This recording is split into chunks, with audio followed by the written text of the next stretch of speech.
Casa de la Arquitectura Técnica, Consejo General, que, como ustedes saben, pues está muy directamente implicado en desarrollar iniciativas que conecten la habitabilidad y la salud.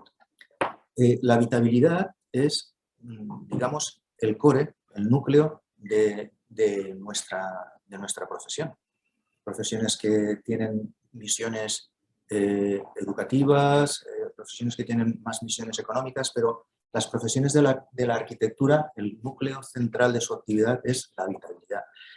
Y, claro, tenemos que definir qué es la habitabilidad. Nosotros consideramos que un edificio es un conjunto de sistemas y espacios que hacen posible el habitar. El habitar no es estar simplemente dentro de un contenedor, sino desarrollar una serie de actividades en una serie de condiciones, tanto materiales como emocionales. Bien, pues como decía, requiere estas condiciones y para alcanzarlas, o para intentar alcanzarlas, pues lo definimos a través de las normas, del uso, las costumbres, pero básicamente de las normas, como unos estándares de confort que se adaptan a los tiempos que vivimos. No es lo mismo en el siglo XIX que en el siglo XXI, evidentemente. Para conseguir estos estándares, evidentemente, hace falta un consumo de energía. Este consumo genera unas emisiones de CO2. Unas emisiones que en el sector residencial, ya únicamente centrándonos en el residencial, suponen el 40% de las emisiones de CO2. Es decir, los edificios en sí son máquinas que producen CO2 para que las personas puedan tener unas mejores condiciones de habitabilidad. Bien, esto en los automóviles lo tenemos normalizado, las emisiones, la contaminación. Bueno, pues los edificios, diríamos que hasta ahora ha sido un factor silencioso que contribuye, pues, en gran medida a esas emisiones. ¿Qué podemos hacer las profesiones, la arquitectura técnica, qué vamos a hacer al respecto? Bueno, pues nada, contribuir, porque esto evidentemente es una cosa que afecta a los máximos niveles. Lo que sí que hemos empezado a hacer es qué capacidad o qué conciencia tiene la gente de sus condiciones. Pues en una encuesta muy amplia que hicimos, pues realmente nos damos cuenta de que mucha gente no conoce en qué condiciones está su edificio. Es decir, les preguntas por si tiene suficiente aislamiento y te dicen que sí, cuando su edificio está construido en una etapa en la que el aislamiento no existía en la norma. Por lo tanto, si no existía en la norma, menos en la obra. Esto es una cosa recurrente. Las conductas tienden a forzar el consumo energético porque hay un déficit en las condiciones del contenedor. Esto es lógico. Y el déficit va en ambos sentidos, tanto en el de fuera para adentro como en el de dentro para afuera. Es decir, lo que permite que entre el frío, pues permite que salga el calor que se genera dentro. Esto creo que es bastante gráfico. Bien, pues tenemos este escenario.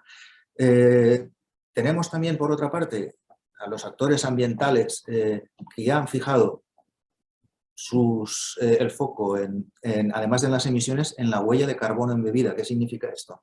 Pues es la huella de carbono que un edificio tiene o genera durante su construcción. ¿Qué ocurre? Bueno, pues, hombre, es que todo se construye, No, vamos a ver, si yo traigo un material desde la otra punta del mundo, evidentemente puede ser que el material sea más barato, pero ese transporte en contenedor, barco, avión, lo que sea, genera una huella de carbono. Ya no me quiero referir a los viajes transatlánticos veleros, que eso lo conocéis todos, ¿no? Pero lo que sí que es cierto es que esa parte de la huella embebida están empezando a difundir las consecuencias. Por lo tanto, ante todos estos digamos, avatares y con los compromisos que como país, esto es una cuestión de país, de Estado, junto con nosotros tenemos adquiridos en cuanto a plazos de emisiones y objetivos, nosotros entendemos que la rehabilitación de los edificios es una solución óptima. O sea, es más barato ambientalmente rehabilitar un edificio que construirlo de nuevo. Esto no significa que no haya una necesidad que cubrir en cuanto a obras de nueva planta. Lo que hoy hablamos es de la rehabilitación. Y yo creo que podríamos definir que rehabilitar es tomar aquellas decisiones que llevan a mi edificio a los niveles de confort y salud adecuados, porque la falta de confort genera falta de salud. Esto es indiscutible. Nosotros tenemos a su disposición ya algunas publicaciones relativas a ello, 7 llaves para un edificio saludable y guía de edificios de salud, que pueden consultar en la web del Consejo, en donde ya damos muchas directrices en ese sentido. Bien, pues a todo esto, si le sumamos el contexto de los fondos Next Generation de la Unión Europea, evidentemente pues tenemos una oportunidad única de solucionar bastantes problemas a la vez, con una única acción, la rehabilitación eficiente. ¿Y qué es la rehabilitación eficiente? La que cumple los objetivos anteriores que he dicho. No es cambiar un revestimiento, no es añadir algo de estética a lo existente, es conseguir esos estándares de confort. Pero, ¿por qué estamos aquí además? Pues porque nosotros como profesión creemos que podemos contribuir a dar un primer paso, que a la gente le haga ser consciente de en qué punto se encuentra su edificio y en qué punto se puede encontrar. Y cuánto cuesta tomar esas decisiones, cuánto dinero cuesta. Evidentemente, si tú le hablas a un ciudadano de kilovatios hora metro cuadrado año, te dirá que le traduzcas el jeroglífico, pero si le hablas de euros, yo creo que todo el mundo lo entiende. Bueno, pues esta herramienta es muy intuitiva. Ahora, cuando después el gabinete técnico la ponga en funcionamiento, verán ustedes que es muy intuitiva, muy sencilla. Lo que hace es dar esa orientación a los propietarios. Y dice, bueno, pero es que eso es una cosa que ustedes se han inventado. No, aquí es una cosa que está sacada de los precios actuales de la energía, de un montón de horas de estudio en edificios y simulaciones. Y además no es necesario ni que se tenga el certificado de eficiencia energética actual. Intentamos facilitarlo al máximo. O sea, esto constituye una verdadera, digamos, ayuda y orientación al ciudadano. Bien, pues imaginemos que ponemos en marcha la aplicación y vemos que mi edificio tiene un potencial de mejora importante. ¿Y cómo voy a hacer yo frente a eso? Bueno, pues tenemos una primera medida que el Ministerio, a través del Real Decreto 857, ha implementado, que se llama el libro del edificio existente, que es que un técnico, en nuestra casa, por ejemplo, arquitecto técnico o un arquitecto, va al edificio, evalúa, digamos, hace un chequeo completo de las condiciones del edificio y le dice a los propietarios cómo pueden mejorar esas condiciones para llegar al confort y además cuánto les puede costar y además a qué subvención tienen derecho, que esta es la tercera pata, la que le da estabilidad a la estructura. Lo digo por las 3 patas del micrófono. Es que es muy gráfico. El gobierno ha sacado unas convocatorias que evidentemente tendrán que derivar en las comunidades autónomas, pero unas condiciones en las que hasta ahora nunca se habían dado. Es decir, hay una imperiosa necesidad de rehabilitar el parque de viviendas y hay una imperiosa necesidad de gastar eficientemente los fondos que vienen de Europa y justificar ese gasto. Los propietarios de viviendas en este momento pueden mejorar ostensiblemente sus condiciones de vida a un precio, digámoslo así, de outlet totalmente. Absolutamente. Es decir, si yo consigo un 30% de ahorro en mis demandas energéticas, tengo derecho a un tanto por ciento de subvención.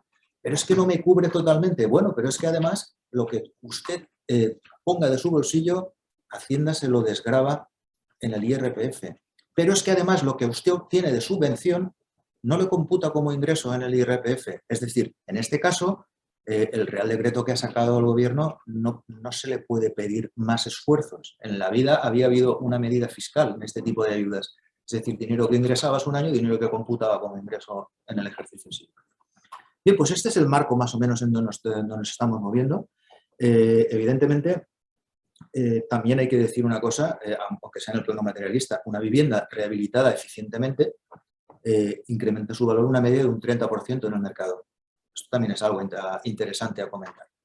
Pero sobre todo, nuestro punto de vista, contribuir a que los ciudadanos y sobre todo a través de ustedes, los medios de comunicación, tengan conocimiento de estas ayudas, de cómo funcionan y realmente de cómo mejorar sus condiciones de vida, que es lo que nos trae un poco a las profesiones como aportación a la sociedad.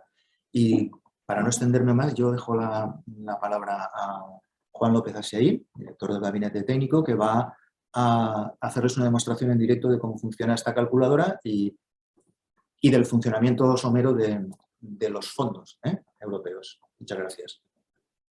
Luego estamos a las preguntas que ustedes quieran. Gracias, Alfredo. Bien, pues efectivamente el Consejo General, como bien ha dicho nuestro presidente, ha desarrollado esta calculadora con la idea de ayudar a entender qué posibilidades tienen con estos fondos la sociedad en su conjunto. Hay que decir que estos fondos Next Generation, como bien ha dicho Alfredo, son un hito nuevo y absolutamente novedoso por muchas razones. Primero, por importe. En los últimos años, el importe que se ha destinado a ayudas directas a la rehabilitación probablemente hasta en el entorno no ha llegado a los 400 millones, ¿no? Ya nos encontramos que antes del 2026 tenemos que gastar cerca de 4.000 millones. Es decir, hemos multiplicado por 10 la dotación económica que se hace desde la Administración Pública para rehabilitar las viviendas en España y además con unos plazos muy ajustados. Por lo tanto, la previsión es rehabilitar 500.000 viviendas en los próximos 4 años. Son muchas viviendas. Hay que darse cuenta que la obra nueva se están haciendo 100.000 o 120.000 viviendas al año. Es decir, que si queremos rehabilitar en los próximos 4 años 500.000, se van a rehabilitar más viviendas que construir vivienda nueva. Probablemente, si somos todos capaces de llegar a este objetivo. Este objetivo parte de una necesidad que es un parque edificado en España en muy malas condiciones. Un parque edificado en el que el 80% de los edificios están en las letras, las 3 últimas letras, ¿no? E, F y G, ¿no? Sabéis que esto, como los electrodomésticos, va de la A de ahorro a la G de gasto. Bueno, pues las últimas 3 están en el 80% de las viviendas donde vivimos los que estamos aquí mismo hoy, ¿no? Entonces, es necesario mejorarlas no solo para reducir la factura energética, que de por sí ya es una ventaja importante, sino, como bien ha dicho Alfredo, para vivir mejor en nuestros edificios, para tener mejores condiciones de salubridad, unas mejores condiciones de temperatura, de infiltraciones de aire, en general, que son los edificios más saludables para las personas. Bien. Entonces, entre la cantidad del importe y luego el sistema propio de las ayudas, que son prestacionales. ¿Qué quiere decir esto? Que le van a pedir un ahorro energético, pero no van a decir cómo hay que hacerlo. Es decir, será muy importante la figura del técnico, el arquitecto técnico, por ejemplo, decidiendo para cada edificio qué será mejor. Aislar la fachada, todas las fachadas, solo algunas, las orientaciones, ventanas, cubiertas, instalaciones, etc. Y en función del ahorro que se consiga, nos van a dar una cantidad de dinero, que puede llegar, en el mejor de los casos, hasta el 80%. 80% de la inversión. 80% es una oportunidad que no se ha visto hasta ahora. Bien. Además, esto va a permitir que hagamos otro tipo de obras. Es decir, una vez conseguido el ahorro energético mínimo necesario para que nos den el dinero, luego hay un límite de dinero. Pero si digamos que hemos conseguido conseguir el ahorro con una pequeña inversión, tendremos un remanente de dinero que podremos usar para otras cosas, como por ejemplo poner un ascensor. Porque otro dato significativo en España es que hay 4 millones de edificios que no disponen de ascensor, ¿de acuerdo? Y tienen a sus moradores encarcelados dentro de sus viviendas en el momento en el que, bueno, pues tengan dificultades de movilidad. Con lo cual podemos hacer otro tipo de obras, o sea, importe, porcentaje de subvención, otro tipo de obras, prestacional. Pero además, si esto no era suficiente, ha surgido el libro del edificio existente, que es una herramienta que va a permitir que un técnico vaya de manera prácticamente gratuita, porque está subvencionada, por lo tanto la comunidad de propietarios normalmente no tendrá que poner ni un solo euro, sino que con la subvención el técnico normalmente cubrirá sus honorarios, va a tener una información y unas recomendaciones, un libro de mantenimiento, una revisión entera del edificio y unas recomendaciones de actuaciones y de posibilidad de captación de ayudas de una manera casi gratuita, lo cual creemos que va a activar infinidad de obras. Pero es que esto además hay que sumarle algo muy importante que también ha adelantado Alfredo, que es que por primera vez en la historia estas ayudas no solo no van a significar un incremento de mi base de IRPF, por lo tanto voy a tener que pagar con eso en Hacienda, sino que además no solo no va a significar eso, sino que además me voy a deducir hasta el 60%. Es decir, si me subvencionan el 65, por ejemplo, o el 80, del otro 20 o 35 que yo pago, en mi siguiente declaración de la renta me lo voy a desgravar. Por lo tanto, digamos que efectivamente es una oportunidad absolutamente única. Y también, como novedad, incluso el IVA será subvencionable, que es otra novedad que no existía antes y que el IVA siempre tenía que ser soportado por los propietarios. Bien, sumado todo esto, pues creemos que es una oportunidad absolutamente única para rehabilitar a saldo o outlet de la rehabilitación y desde el objetivo de ayudar a la sociedad, porque esto es quizá algo que no todo el mundo conoce, o no todo el mundo es consciente de que esto está en marcha ya. O sea, que ha habido gente que ya se puede desgravar en la renta del 2022 obras que haya hecho en el 2021. Esto se aprobó en octubre. Por lo tanto, es probable que no se sepa, ¿no? Pero en aras de ayudar, hemos desarrollado una calculadora que, en primer lugar, tuvo una primera fase que era tratar de calcular de una manera sencilla lo que consume un edificio en euros, que es una moneda que se entiende, no los kilovatios hora metro cuadrado al año. Y ahora, un segundo añadido, que es el que presentamos hoy, de qué posibilidades tiene de rehabilitación, de una forma súper sencilla. Entonces, sin más, y si os parece, os lo voy a enseñar. Tengo que compartir pantalla. Voy, sí. Vamos a compartir pantalla.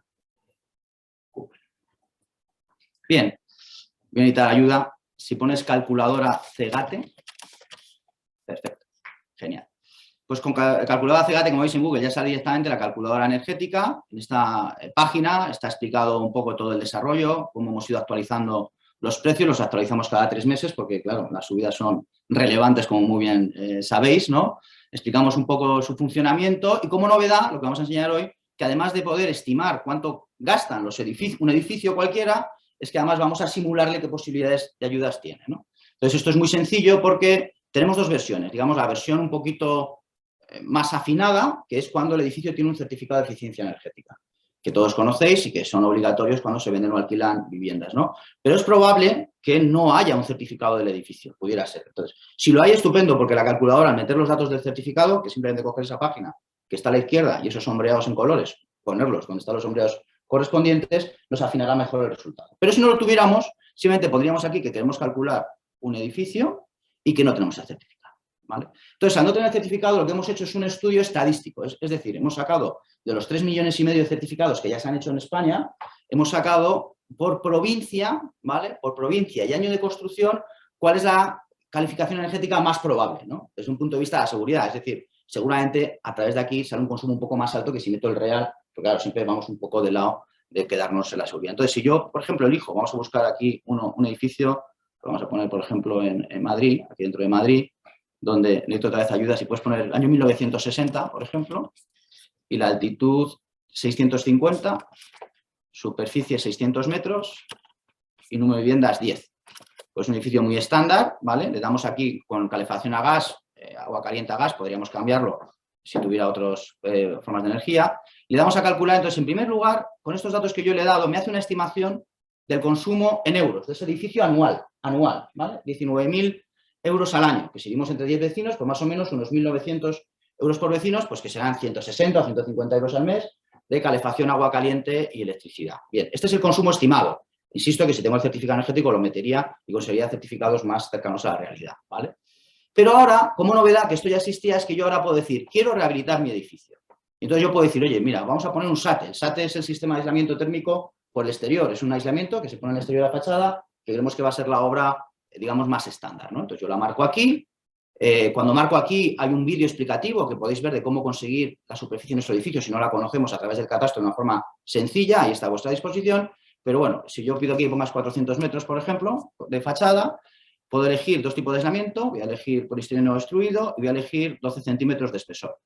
Bien, entonces yo le doy a calcular. Entonces ya aquí, de forma automática, me dice cuál es el consumo que se queda después de la actuación. Que ha ahorrado un 44% de consumo, que ha ahorrado un 55% de demanda, que la obra aproximadamente viene a costar unos 36.000 euros. Que como he ahorrado más de un 30% de consumo, tengo una subvención del 40%. Por lo tanto, el coste real para los propietarios es de 21.000 euros. Pero además le simulamos aquí una financiación al 5%, donde si ponemos aquí ya a 5 años, fijaros, a 5 años, resulta que la cuota mensual para todo el edificio, ¿vale?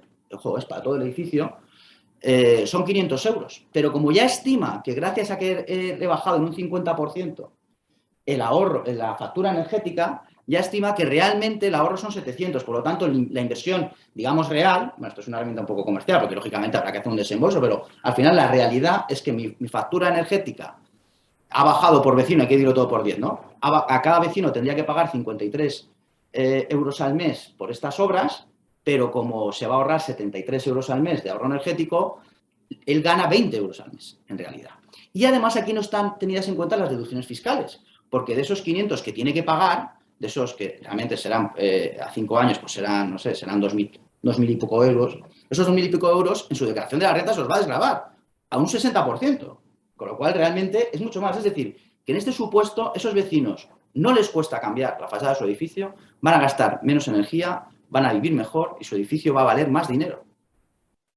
Bien, pero además es que yo puedo llegar más lejos, porque aquí llega un ahorro del 44%, que es un ahorro que puedo mejorar. Entonces yo puedo poner aquí, y lo mejoro, en vez de dar un 40%, estas ayudas, cuanto más obra hago, más dinero me da.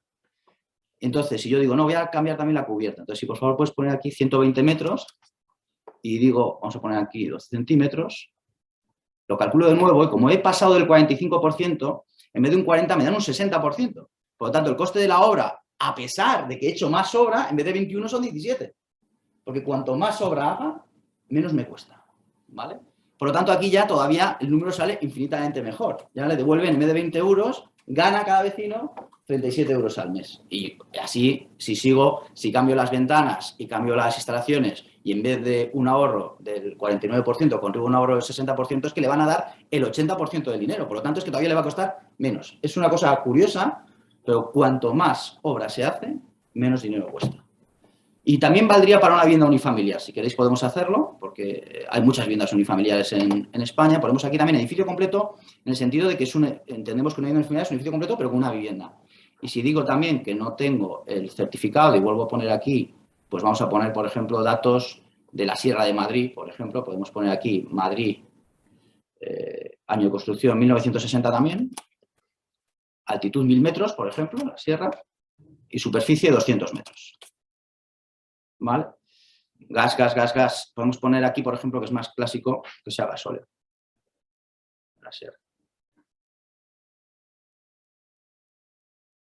Bien, al final el dato me sale igual. Dice aquí que esa vivienda unifamiliar gasta 11.000 euros al año. Cuando he puesto gasóleo sale muy perjudicado, casi 1.000 euros al mes. Bueno, pero bueno. Bien, si hubiera puesto el certificado de eficiencia energética, saldría mejor. Sin embargo, no me ha salido ahora, perdonad los fallos del directo. Vamos a rehacerlo. Vamos a actualizarlo. A veces se queda hecha. Aquí, ejercicio completo. No tengo. Ahora sí, perdonad. Voy a poner otra vez los datos. 1960, otra vez. Sí. 1000, 200 y 1. A ver si ahora sale la cosa un poquito mejor. Voy a dejarlo en gas para que salga un poquito más razonable. Bien, y ahora me sale aquí que el consumo es 5.500, unos 400 euros al mes. Esto parece que tiene más sentido, antes ha debido quedar algo ahí fallando. Y yo, igualmente, en un chalet también puedo simular que arreglo la fachada o que lo aíslo por dentro. Un chalet, claro, por relación de la superficie interior con la exterior es mucho mayor. Probablemente aquí tenga, pues a lo mejor serán 120 metros de fachada, por ejemplo, más o menos, que lo aíslo también con 12 centímetros y calculo y veis aquí que, fijaros, ya me sale la subvención al 60%. Es decir, que a este señor le cuesta 10.000 euros, pero le dan 6.000 euros de subvención, con lo cual tiene un coste de 4.000 euros, con el ahorro energético a 5 años, ahorra 85 euros al año. Es decir, que de una forma casi gratuita modifica la fachada de su vivienda. Es decir, arregla toda la fachada de su... Imaginemos un edificio que tiene, hemos puesto 1960, tiene 60 años. Igual le venía genial. Igual estaba pensándolo ya. Digo, algún día tendría yo que arreglar la fachada o que cambiar las ventanas, porque se ha añadido cambiar las ventanas, y le digo que tiene aquí, por ejemplo, vamos a suponer 20 metros cuadrados de ventanas y que las quiere poner ahora de PVC, ¿vale? Y lo incluye ahí, resulta que de forma casi gratuita a nivel financiero, claro, tiene que financiar, etcétera, pero cuando mira los números financieramente hablando, es prácticamente gratis, él arregla la fachada de su casa, cambia las ventanas, ¿vale? Algo que probablemente tenía hasta en la mente. Entonces, esto es, por eso la noticia ponía una oportunidad que no podemos desaprovechar. Esto se tiene que enterar todo el mundo, porque primero este dinero hay que gastarlo, si no España quedaría fatal frente a la Comisión Europea, y además que puede mejorar su vida y nosotros somos nosotros y nuestra circunstancia. Bien, pues nuestra circunstancia, el 80% del tiempo son los edificios donde vivimos, ¿vale? Y mayoritariamente el nuestro. Entonces, oye, mejorémoslo para vivir mejor. Y yo creo que hasta aquí, salvo que tengáis alguna duda o queráis que hagamos algún otro ejemplo, pues dejo de compartir pantalla. Y yo no sé si hay alguna pregunta que también pueda haber de las personas que están siguiéndonos o los que estáis aquí. Quería saber qué posibilidades de éxito veis en la ejecución de los fondos europeos, porque hay muchos problemas que están saliendo, la falta de mano de obra, pues, no sé, incluso la falta de información, porque claro, como yo quiero hacer esto, quiero rehabilitar mi casa, ¿qué hago? Sí, si quieres te contesto yo mismo. Vamos a ver, hay previstas oficinas de rehabilitación para informar a los ciudadanos. Yo creo que el primer escalón de dificultad que tenemos que salvar es la transmisión del gobierno central a las comunidades autónomas. La vivienda es competencia delegada y cada autonomía pues tiene un color diferente. Me refiero a que pues, podrán tener diferentes formas de enfocar un mismo asunto. Yo creo que esto claramente es una cuestión, como he dicho al principio, de país y que habría que converger lo máximo posible para que los ciudadanos y ciudadanas tuvieran las mismas garantías en cualquier punto del territorio. Es decir, aprovechar al máximo los beneficios que el Real Decreto ofrece. Por eso insistimos en el tema del libro del edificio, por eso también insistimos en que es una cuestión de mejorar la salud y la habitabilidad. Aparte de las oficinas de rehabilitación que en principio podrían situarse en los colegios profesionales, es evidente que nosotros como profesión implicada vamos a desarrollar una campaña de información y por eso he dicho que los medios de comunicación en este caso yo creo que tienen un papel fundamental. Si ya sois determinantes siempre o casi siempre, en esta ocasión hay que saber, y realmente sería una responsabilidad casi del gobierno, ¿no? Pero hay que saber hacer llegar a la gente estas oportunidades que creo que ni vosotros mismos, aunque estéis en el sector, habíais conocido con este nivel de detalle. O sea, menos una persona de la calle que tiene sus preocupaciones en otros ámbitos. Por lo tanto, campañas de información desde nuestra profesión va a haber seguro. Vamos a hacer conferencias, vamos a contactar con consumidores para trasladarles la información. Al final las decisiones las tiene que tomar el ciudadano, pero en base a algo objetivo, no a una idea. El problema de la falta de mano de obra. La mano de obra es un problema añadido en estos momentos, pero yo creo que aquí en esta misma mesa hace un mes estuvo la cúpula del sector, la CNC, APCE, promotores, las empresas constructoras, y esperaban que tanto el coste de los materiales, que también es otro de los problemas que se ha añadido a todo esto, como el aporte de mano de obra fuera normalizándose hacia el segundo semestre de este año. Es evidente que hace falta mano de obra, es evidente que es un sector que se demonizó en su momento de una manera injusta, porque la crisis del ladrillo es una falacia, fue una crisis financiera aportada además como estrella a la crisis del suelo, digamos, de la mala utilización o la especulación del suelo, porque los costes de construcción seguían siendo los mismos. Ahí no estuvo el problema, estuvo en las otras partes.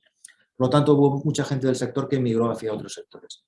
Pero hay que recordar que la construcción es un sector que está regulado por convenio y está, yo diría que casi un 30% por encima en salarios que otros sectores, igual de comprometidos, y que está realmente ejerciendo un papel dinamizador. La construcción no es subirse a un andamio, la construcción es hacer el Bernabéu, por ejemplo, es hacer las 4 torres, es hacer un montón de cosas que requieren técnica, por eso nosotros estamos aquí, y tecnología, además. O sea, que es una profesión que hay que empezar a normalizar como digna como la que más.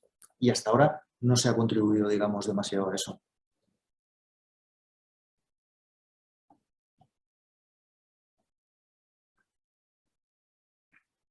Bien, pues No sé si los que están online quieren hacer alguna pregunta.